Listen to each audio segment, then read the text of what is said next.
குரு கடாட்சம், குருவர்கள் உண்டாகட்டும். நிறைய பேரோட வாழ்க்கையில் இந்த ஸ்ட்ரகிளை ரெகுலராக ஃபேஸ் பண்ணிக்கிட்டு இருப்பீங்க. என்னென்னா பணப்பிரச்சனை. ஒவ்வொருத்தருக்குமே சரி இந்த ஒரு விஷயம் ரொம்ப ஸ்ட்ரகிளாக இருக்கும். பணத்தை பற்றின சிந்தனைகள் வரும்போது நான் என்ன மாதிரி இது எதிர்கொள்கிறது, எனக்கு நிம்மதி இருக்க மாட்டேங்குது. ஒரு பக்கம் பார்த்தா கடன் தொல்லை, கடன் பிரச்சனை.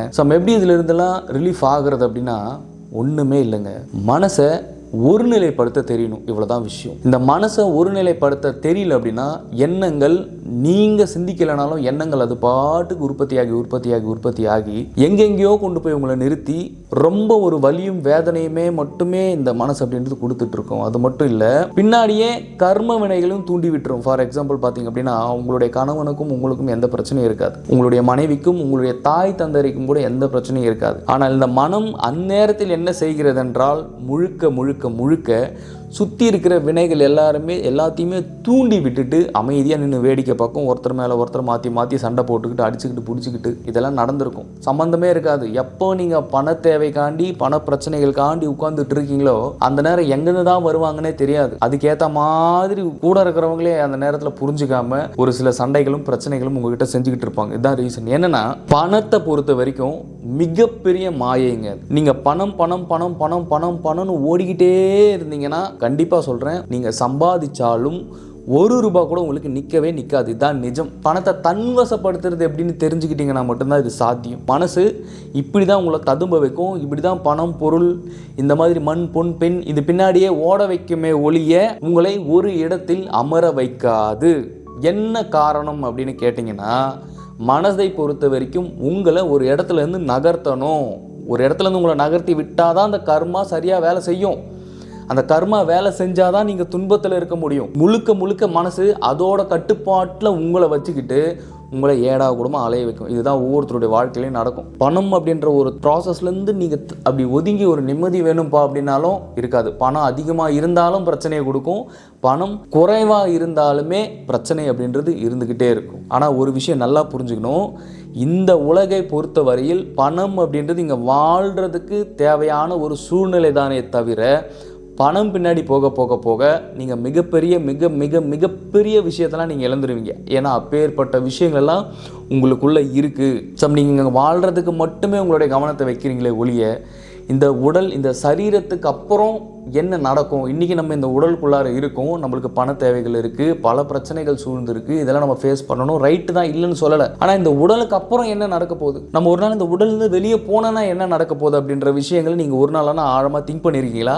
இல்லை அதை பற்றின சிந்தனைகளாச்சும் உங்களுக்கு வந்திருக்கா? இல்லை. அந்தளவுக்கு உங்களுடைய மனம் இந்த மாதிரியான நெகட்டிவ் தாட்ஸ், அதாவது எதிர்மறை எண்ணங்களை உற்பத்தி பண்ணி எதிர்மறையான சிந்தனைகள்லேயே உங்களை ஓட வச்சுக்கிட்டு இருக்கிறது தான் அதனுடைய முக்கிய நோக்கம், முக்கிய காரணம். அதுதான். இது நானில் வந்து போன எல்லா சித்தர்களுமே எல்லா மகான்களுமே உங்களுக்கு அதிகமாக போதிக்கிற ஒரே ஒரு விஷயம்னா இதுதான். அப்போ பணம் அப்படின்னு நீங்கள் அதை விரட்டனா அது உங்களை நோக்கி வராது, அது ஓடிக்கிட்டு தான் இருக்கும். எல்லாரும் சொல்லுவாங்க நீங்கள் பணம்னீங்கன்னா பணம் உங்களுக்கு சேரும்ன்ட்டு. அப்படி கிடையாது. எப்பவுமே ஒரு விஷயத்தை விரட்டினீங்கன்னா அது ஓடுமே தவிர அது உங்களை நோக்கி வரவே வராது. இது வரைக்கும் அப்படி வந்ததா சரித்திரமே கிடையாது. அதையும் மீறி அது வந்துச்சுன்னா, இறைவனோட அருள் இல்லாமல் அது வந்துச்சுன்னா அது நிலைக்காது. அப்படியே அது வந்துச்சுன்னா அந்த பணத்துக்குண்டான தேவைகளும் அந்த பணத்திற்குண்டான கர்மாவையுமே உங்களை அனுபவிக்க வச்சுட்டு போகுமே ஒழிய, ஆனால் பணத்தினால இங்கே நிம்மதி அப்படின்றது கிடையாது. பணத்தை எப்படி வர வைக்கிறது அப்படின்ற சூட்சுமங்களும் ரகசியங்களும் இருக்கு. நீங்க ஒரு காந்தமாக மாறணும். அந்த காந்தம் எப்படி வரும் அப்படின்னா மனசால முடியாது. மனசு கம்ப்ளீட்டா அது கர்மால தான் உங்களை தள்ளிக்கிட்டு இருக்கும். அப்போ முழுசா காந்தமாக மாறக்கூடிய சக்தி எங்க இருக்கிறது என்றால் உங்களுடைய ஆன்மாவில் இருக்கிறது. இதுதான் நிதர்சனமான உண்மை. அப்படி நீங்கள் எப்பொழுது தவம், தியானம் இந்த மாதிரி விஷயங்களை உங்களுக்குள்ளார நோக்கி நீங்க செய்ய ஆரம்பிக்கிறீங்களோ, அதுலயும் குறிப்பா குரு பிரம்மானந்த ஸ்ரீ சிவபிரபாகர சித்தயோகி சுவாமிகள் 723 வருஷம் வாழ்ந்த மகான், அவருடைய பயிற்சியை ஒவ்வொருவரும் செய்யும் பொழுது இந்த பண பிரச்சனைகளும் சரி, உங்களை சுற்றி இருக்கின்ற அனைத்து கர்மாக்களும் முழுமையாக நீங்கி நீங்கள் ஒரு சுகபோக வாழ்க்கைக்குள் நீங்கள் போக முடியும். ஏன்னா எப்போ நீங்கள் பிரம்மயோகம் செய்ய ஆரம்பிக்கிறீங்களோ கம்ப்ளீட்டாக நீங்கள் சித்தர்களுடைய உலகத்தில் நீங்கள் வந்துடுவீங்க. பரிபூர்ணமாக சித்தர்களுடைய அருளும் குருமார்களின் அருளும் சிவபெருமானுடைய அருளும் முழுக்க உங்களுக்கு கிடைக்கும் பொழுது, நீங்கள் அந்த செயலில் ஈடுபட்டு போகும்பொழுது உங்களுடைய மொத்த கர்ம எண்ணங்களும் கழிந்து ஒழிந்து உங்களுடைய ஆன்மா பிரகாசிக்காததால் மட்டும்தான் இவ்வளோ பிரச்சனை. ஒவ்வொரு ஆன்மாவுமே தன்னுடைய ஒவ்வொரு பிறப்பிலையும் செய்த கர்மாவை எப்படி கழிக்கிறது, எப்படி இதுலேருந்து விடுபடுறதுன்னே தெரியாமல் தான் இங்கே அலைஞ்சிக்கிட்டு இருக்கு. நீங்கள் ஆன்மாவும் கண்டுக்கிறது இல்லை, பாவம் அது பாட்டுக்கு ரொம்ப சித்திரவதை, ரொம்ப துன்பம் கொடுத்துக்கிட்டு இருக்கீங்க. நீங்கள் அதிகமாக திங்க் பண்ணி உங்களுடைய உயிரையும் உங்களுடைய பிராண சக்தியையும் முழுக்க நீங்கள் விரயம் பண்ணிக்கிட்டு இருக்கீங்க. இப்படி நீங்கள் பணத்தை நீங்கள் விரட்டினீங்கன்னா ஒரு நாளும் கிடைக்காது. பணத்தை ஈர்க்க தெரிஞ்சுக்குங்க. இந்த பணம் வரணும் அப்படின்னு நான் பரிகாரம் பண்ணுறேன், அதை பண்ணுறேன். பரிகாரம் அப்படின்பது முழுக்க ஒரு பொருளை தடுத்து நிறுத்துறதுக்கு பேர் தான் பரிகாரம் அப்படின்றது. பணத்துக்காக நீங்கள் பரிகாரம் அப்படின்னு பண்ணீங்கன்னா வராது. நீங்கள் பணத்தை விரட்டி போக நீங்கள் பின்னாடி இறந்துக்கிட்டு வந்துக்கிட்டே இருக்கீங்க. அதையும் நீங்கள் முதல்ல நல்லா புரிஞ்சுக்கணும். முதல்ல வாழ தெரிஞ்சுக்கணும். உங்களுக்கு நீங்கள் பாஸ்ட்டுக்கும் போகக்கூடாது, ஃப்யூச்சருக்கும் போகவே கூடாது. ப்ரெசண்ட்டில் இருந்துக்கிட்டு பயிற்சிகள் எடுத்து பண்ணும்பொழுது கம்ப்ளீட்டாக உங்களுடைய உங்களுடைய கர்ம வினைகள் அனைத்தும் குறைந்து உங்களுடைய ஆன்மா அடுத்த கட்டத்திற்கு பரிணமிக்க ஆரம்பிக்கும். அப்போ தான் கம்ப்ளீட்டாக உங்களுடைய கர்மாவை கொஞ்சம் குறைச்சிங்கன்னா கூட போதும், உங்கள் லைஃப் அப்படியே திருப்பி போட்டு மாறிடும்.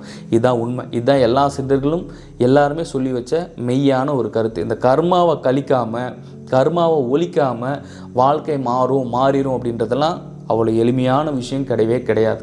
எப்போ நீங்கள் மனசில் எழக்கூடிய எதிர்மறை எண்ணங்களும் உங்கள் உடலுக்குள் இருக்கின்ற மொத்த கர்ம வினைகளும் எப்போ ஒருவர் கழிக்கிறீர்களோ, எப்போ ஒருவர் குறைக்கிறீர்களோ, அப்பொழுதுதான் அனைத்தும் சாத்தியம். இதை தான் சொல்கிறாரு, மனமது செம்மையானால் மந்திரம் ஜபிக்க வேண்டாம் அப்படிங்கிறாரு. நீங்கள் மனசை கம்ப்ளீட்டாக சரி பண்ணிட்டீங்கன்னா போதுங்க. உங்களுக்கு மந்திரமும் தேவையில்லை, எந்திரமும் தேவையில்லை, மாந்திரிகம் எதுவுமே தேவை கிடையாது. முழுக்க உங்களுக்குள் இருக்கின்ற உங்களுடைய ஆன்மா அனைத்து செயலையும் அனைத்து விதமான உங்களுக்கு உருவாக்கி கொடுத்து உங்களுடைய வாழ்க்கையை இறைவனும் சரி சித்தர்களும் சரி அடுத்தடுத்த கட்டத்திற்கு உங்களை கொண்டு போவார்கள். பணத்தை விரட்டாதீங்க, நீங்கள் காந்த சக்தியாக மாற வேண்டும். இந்த பதிவு உங்களுக்கு நிச்சயமாக பயன்பெறும் என்று நான் நினைக்கிறேன். மீண்டும் அடுத்த காணொலியில் சந்திக்கலாம். குரு கடாட்சம்.